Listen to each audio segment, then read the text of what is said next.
Conversation today is very much around virtualization. I heard a lot of great conversations this morning. I think what's fascinating when we get together as an industry and we talk about network virtualization is that the conversation really still feels like, how do we start, right? We're 5 years into this from the first paper that we saw on NFV. We're about 7 years in from the creation of the first SDN frameworks with ONF, maybe a little more than that. And I think as an industry, we're still having the same conversations when we all get together about where do we start? How do we think about virtualization? What's the role of the telco in this innovation? You know, how do we think about decentralization? How do we think about abstractions? How do we think about disaggregation? It's almost like we haven't made progress. But then when we get together on a one-on-one basis and we sit down with operators and we have conversations with telcos, I think the conversation's very different. It's not a conversation about where do we start. It's a conversation about where have we either misinvested, where have we invested successfully, what have we learned, and how do we take those learnings and those either stranded investments or successful investments and take them forward into the next set of architectures, the next set of directions, the next set of priorities, the next set of use cases and services.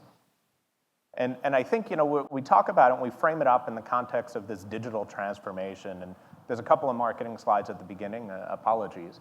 And when we frame it up in the context of this digital transformation, I think what we see is that the typical curves that we would always see, we have a set of leaders that are early adopters, that are innovating really early on. We have a set of laggards that are trailing behind. And then we have a set in the middle that are really focused on learning from the leaders, learning from the adopters, and trying to stay ahead of the laggards. When we kind of look across the board, I think there's a couple of things that are very clear.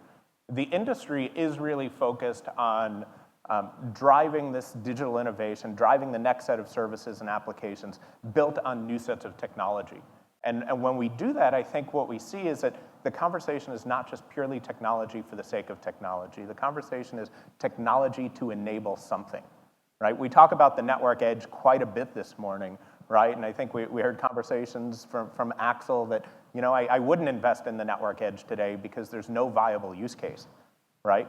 But I think that the conversation on network edge is happening because we've seen such centralization happen in terms of services and applications with massively scaled data centers in the public cloud, right? Will the network edge happen?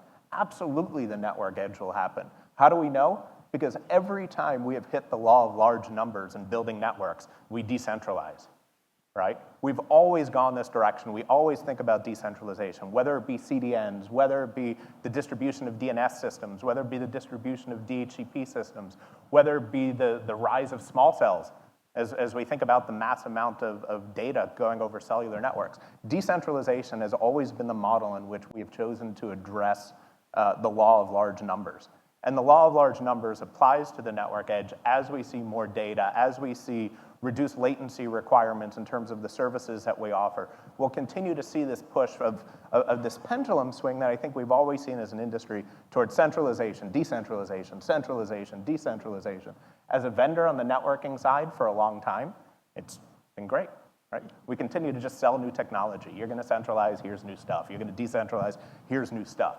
And I think the conversation that happened, you know, on this panel before, this whole conversation around flexibility is really the enabler here that we really have to latch onto in order to get away from the comments that I made earlier that we don't live in an or world anymore. We live in an and world. And to take advantage of all the ends that we really want to see happen, do we want to be a combination of an access provider that's offering bandwidth and low latency services as well as a service provider? Do we want to move into IoT as well as service consumer, as well as service enterprise? Absolutely. So how do we do that successfully, and how do everyone in this room not just look at ourselves as a mechanism to build that entire vertical stack and that entire vertical set of solutions, but as a productive member of an ecosystem that makes that happen? And I think that that's what digital transformation is about. It's that recognition that we're no longer able as an industry to see a few small players do everything. A few large players do everything. We're going to see lots of small players. We're going to see startups. We're going to see those startups get acquired. And how do we continue to think about bringing the ecosystem together in a productive way? And when we talk to the industry, I think that technology is a key to this, right? I think the comment was made earlier about abstractions, right? The mechanism to simplify has been abstractions.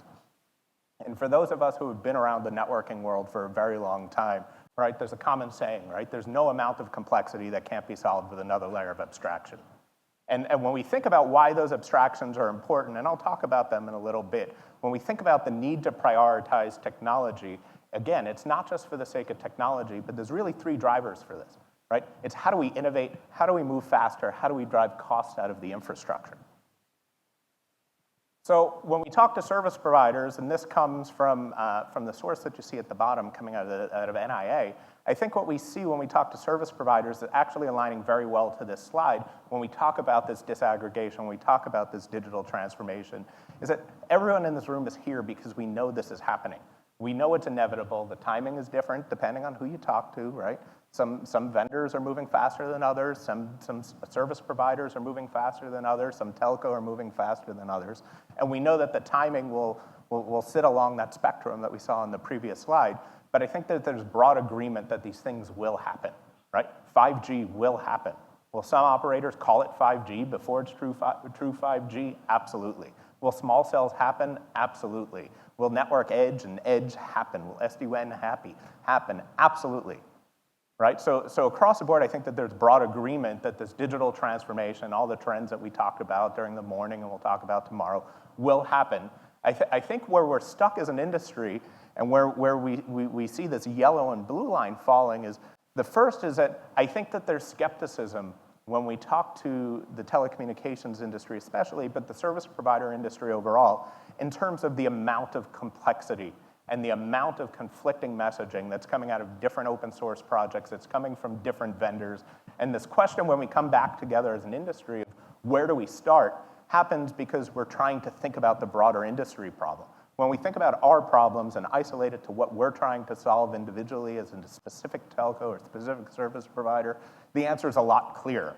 But when we get together, I think part of what we try to do is we try to validate that the approaches that we have can be applied broader, can be thought about cross-industry, and try to help the industry move forward, because I think that there's recognition that telecommunications service provider is still becoming an ecosystem.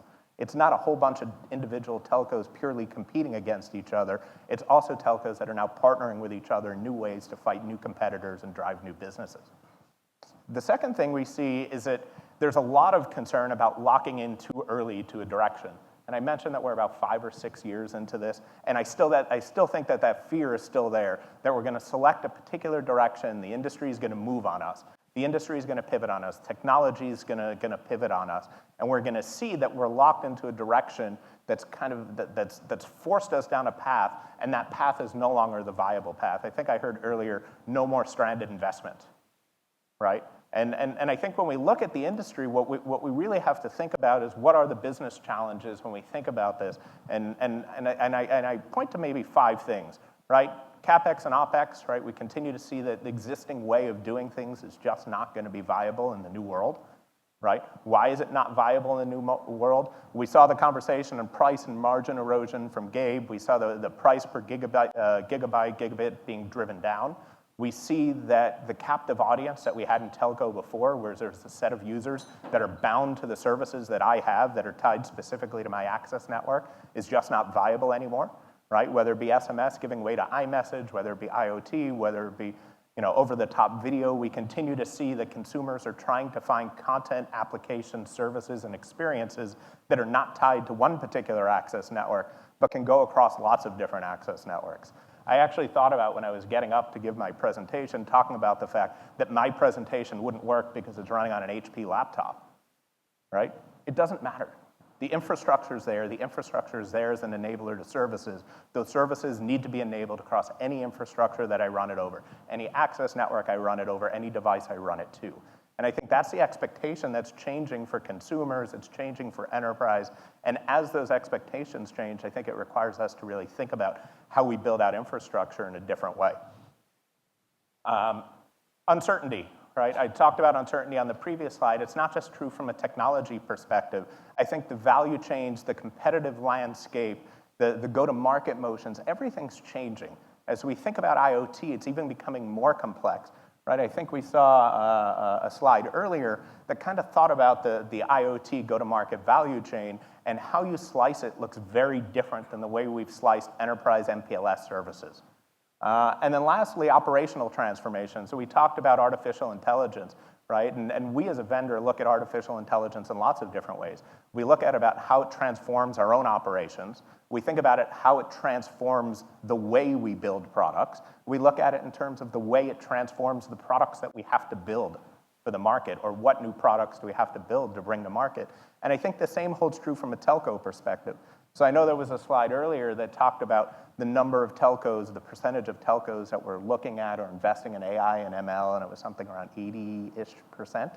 I think the next question is how? How are you looking at it? Are you looking at it as a way to drive new services and new behaviors amongst your customers? Are you looking at it as a way to drive new operational behaviors internally?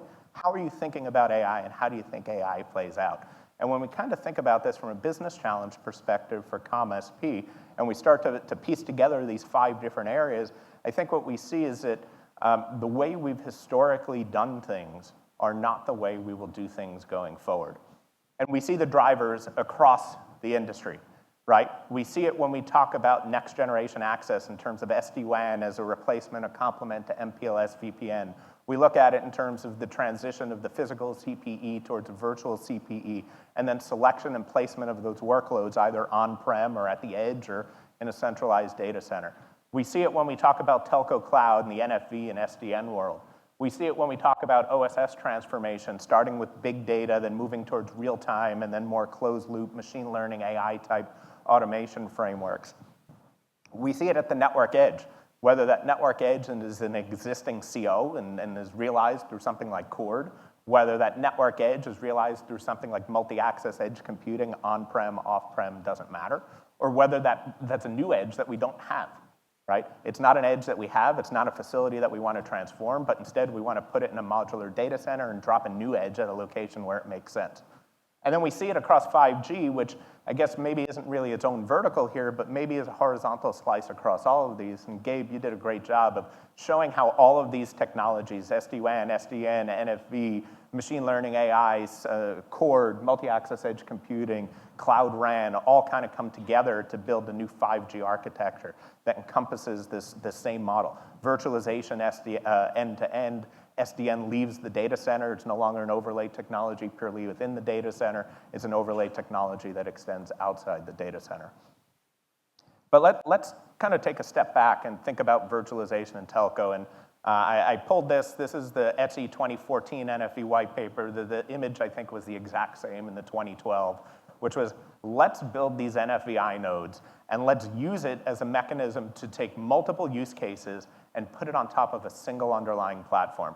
Single underlying platform, x86, and layer in some merchant silicon technology inside of the switches infrastructure, leverage virtualization technology. At the time, it was very hypervisor-centric, and use it to deliver new technology and new operational investments that leverage a combination of vendor proprietary technology as well as open source. And in doing that, we can accelerate innovation. We can drive new business models, we can realize new operational benefits, but at the core of what NFV was trying to drive was this view of a single underlying platform. I guess the question to everyone here, do we think we achieved this? Do we think we're anywhere close to achieving this? Who thinks we've achieved? 1.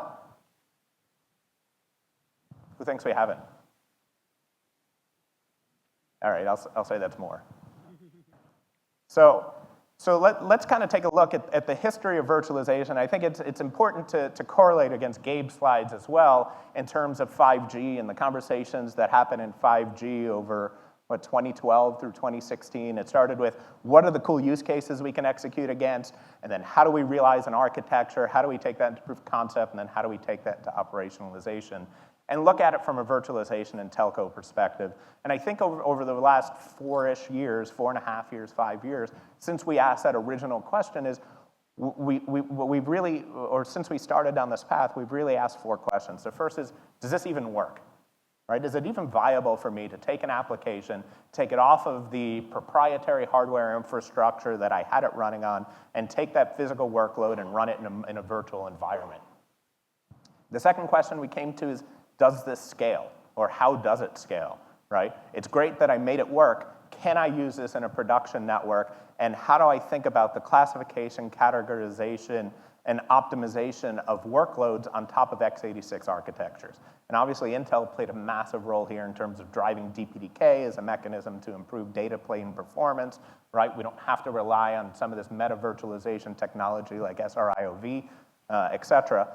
And I think we're still innovating at this particular layer because I think that there's recognition that the pendulum has really swung from proprietary hardware to x86, and I think we kind of land somewhere in the middle, which is the goal of having hardware acceleration technology still be programmable like x86, and we see the rise of FPGAs, we see obviously NVMe playing a role, quick assist technologies playing a role, P4 playing a role, various other technologies that are really there to drive scalability in a different way. And then we took a step back and said, we operate in silos, and I think I saw this slide earlier. And because we operate in silos, we can't think about this underlying platform. We have to think about the use case and the work and a particular workload that needs to sit on top of that. And as a result, we took a step back as an industry to look at the economics of very particular workloads running on top of that infrastructure. Things I do today that I need to do tomorrow, how do they exist today on my physical infrastructure? How do they exist tomorrow in my virtual infrastructure? And we looked at use cases like virtual IMS and voice over LTE.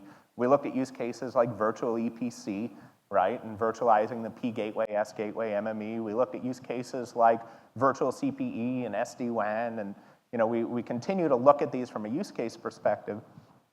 And as a result, that what we see when we talk to telecommunications operators is that because we've thought about the economics in silos and because we've thought about the realization of NFV in those silos, is that the number of disparate architectures that we see in NFV is in the dozens, even in a single carrier, right?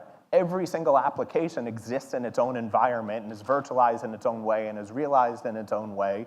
And much like the early days of IMS, once I took that, and it's very fragile, once I took that very fragile architecture and I solidified and I hardened it, I don't want to touch it, right? I don't want to come take another application and put it on top of this because I risk breaking what I've already done. And I think this drives this next set of conversations that we need to have as an industry, which is not, does this even work, or can I scale it, or what are the economics of the business, because a lot of that has proven itself.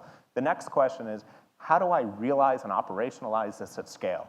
How do I recognize that I have some combination of proprietary technology and open source technology and public cloud and private cloud, and I need to put the right instrumentation, telemetry, assurance, and automation tools around that in a way, and put the right abstraction layers in place such that I can build a common platform and layer more and more and more applications and services and architectures on top of that. And I think when we look at the current industry reality, right, and just a couple of numbers here again, but looking at the architectures at the right as a starting point, I think what we've actually done is we've built appliances. We've built the exact same physical appliance world that we've done in the past. It just happens to be running on top of x86. Now, in the past, I worked at a physical appliance company, right? I came from Cisco. Now I work at a compute company in Dell EMC. I'm happy with this shift, right? In the past, what Cisco was selling, now we can sell. It's fantastic. But I still don't think we as an industry have really gotten to the point where we can operationalize at scale because we've done this. Because we've verticalized, because we've built these physical appliances, now virtual network function appliances, in a siloed way, I think that the question that we're still asking is, where are the CapEx savings, where are the OpEx advantages? And they're just not there because we haven't done things the way they should have been done from the beginning. And the net result of that is that we're kind of stuck in this trough of disillusionment as an industry in terms of virtualization.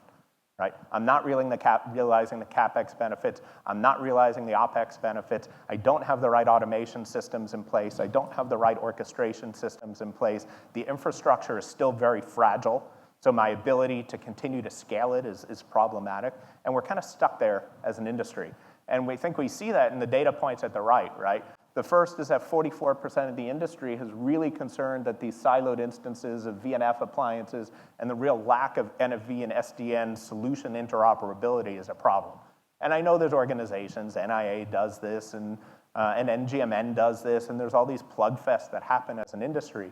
but it still doesn't help us figure out how to operationalize at scale and find that common abstraction layer from an automation perspective, that common abstraction layer from a telemetry perspective that allows us to replicate the underlying platform, the infrastructure quicker, right? And I get it, right? We lived in a world where we went to vendors before and we said, we want you to guarantee SLAs on top of your physical appliance, right? But now in a virtual appliance, what do those SLAs even mean? Right? We've asked vendors to respond to RFPs and say, here's the performance criteria, give us your performance, when performance is not a viable metric anymore because I can keep throwing compute at the problem, right? Now the conversations need to shift to efficiency. They need to shift in a way that allows us to accelerate the innovation and not get stuck in this world at the right. And then at the bottom on that 41%, the same holds true in the open source, right? We see open washing happening. We see every vendor stepping forward and saying, we have an open source solution, yet we're the only contributor to that open source code, right? And I think we as an industry need to not let that pendulum swing in open source too far that we can't find the right projects and the right viable open source mechanisms to latch onto, right? What we want to see from open source is not that the code's open. What we want to see from open source is that there's the right amount of contributions and the multi-vendor environment that allows that project to be sustainable. And I think we're seeing it with a number of open source projects starting to merge now, and recognition that this proliferation of open source projects has created even more confusion. That confusion is, again, delaying the end state that we really want to achieve. So as we kind of look and say, well, if the industry followed the right direction, right, what we would actually have seen is we would have seen this physical appliance move onto this common virtual infrastructure, originally, as I said, with a hypervisor-based environment, virtual functions running on top of it. We would have realized VNF management in Mano, right? From there, we would have taken the second step, which is recognizing that not everything needs to exist inside of a hypervisor, that as we rewrite code from the physical to the virtual world, we can take advantage directly of x86, and we don't need the hypervisor as a crutch to help us port onto x86. And as a result, we would have seen this multi-virtualization world. We would have seen a combination of hypervisors and containers and bare metal and serverless, and eventually towards microservices with virtual functions sitting on top of them. And we would have paired VNF management with container management, and sitting on top of that, we would have had the right set of automation tools. Notice I don't call out orchestration because I still think that's a layer above. I still think that there's an automation framework that exists as an abstraction below the orchestration framework. And again, if we followed this optimal path, we probably could have started to see real live use cases of this right model right now. And instead, I think we've taken a step back and we've said, what are the real operational imperatives that we have? And look at this, it's like buzzword bingo, right? Probably most of this, if you had bingo cards, we would have addressed in the first half a day already. By the end of the 2 days, I think we'll address everything on this list. And I mentioned, again, in my comments earlier, that we've always lived in an or world, right? When we looked at these technologies, when we thought about disaggregation, when we thought about investing in hyperconverged, when we thought about hypervisors or containers, when we thought about DevOps and NetOps, AI, ML, it was always an or between them, right? Even VMware versus OpenStack, VMware or OpenStack. And I think the answer going forward and why virtualization and software programmability of merchant silicon on switches is so important is because we have to get to that end. We have to get to the realization that I want to build my infrastructure once and enable all of these use cases on top of it. I think, Gabe, you said it earlier, which is I need this single underlying platform that scales up and down based on the use case and the environment in which it needs to get deployed. And I just don't think we're there yet as an industry. I think some operators are pretty well down this path from an architecture perspective. Some operators are pretty far down this path from a testing, proof of concept, and trial perspective.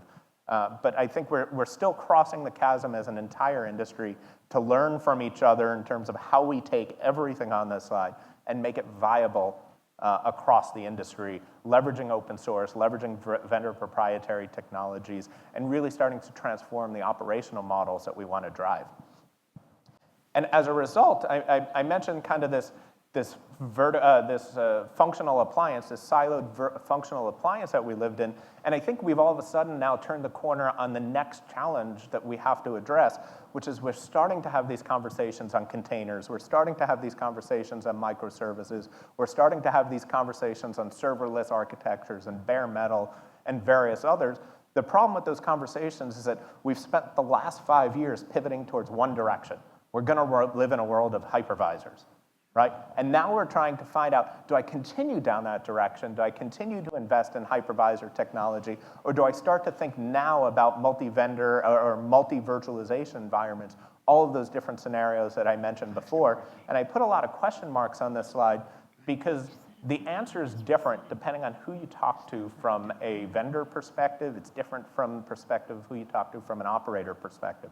There are some that will continue down this path of building this VNF platform. Hypervisors are great. Why are hypervisors great? Because if I screw something up in a hypervisor, it's kind of contained, right? It's a learning environment for me. It's an opportunity for me to continue to invest in growing the skill sets of my operational organization, to understand how I leverage applications on x86, how I manage x86, let the battle between CIO and CTO play out, right? While I continue to invest and start to learn. And then eventually move towards this virtual infrastructure platform at the bottom right where I get to that multi-virtualization. And then we talk to other operators and telcos saying, you know what, we're just going to go right there. Right? But at the end of the day, us as vendors, what's important for us as vendors like Dell EMC is that what we see from an industry call to action is not to strand investments. That when we think about returning to a view of operationalization, there is this need, there still is this outstanding need for a common platform. And that common platform is unified across disparate use cases. That common platform is iterative, because as much as we would like to see DevOps and NetOps take root now and see the operational silos inside of telcos break down, it's just not a reality, right? We would love to see operators embracing various technologies out of open source at an accelerating rate.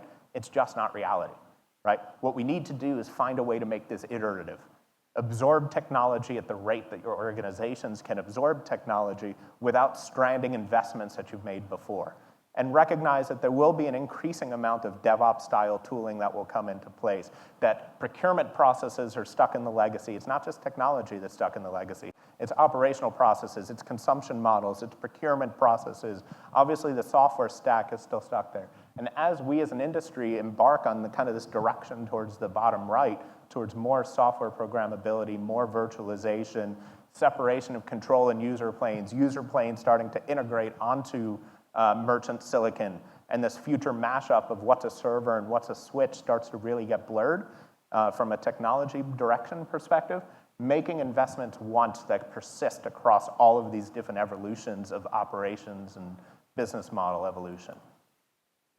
And lastly, just a quick note on microservices, and we can talk about the benefits of microservices, whether it be innovation and manageability, resiliency, scalability. I think that the challenge we as an industry will continue to have on microservices is that what was once the differentiator for vendors who built software stacks goes away in microservices, right? My differentiation at a control plane doesn't matter if the data plane can't support the features. The scale of my data plane doesn't matter anymore if I can continue to throw more hardware at the problem. And the way that vendors will monetize microservices, I think, are still problematic from an industry perspective. So while we talk about microservices, while we talk about the nirvana of realizing VNFs in the same way we've thought about three-tier or multi-tiered applications within the data center, I still think that there's work that needs to happen here, not just from realization from a technology architecture perspective, but in terms of what are the business models that will persist and make microservices a viable investment path for vendors from whom you procure infrastructure. So I think that's it. My time has been 0 for quite some time. So let me stop there. Thanks. Thanks, Kevin. Thank you.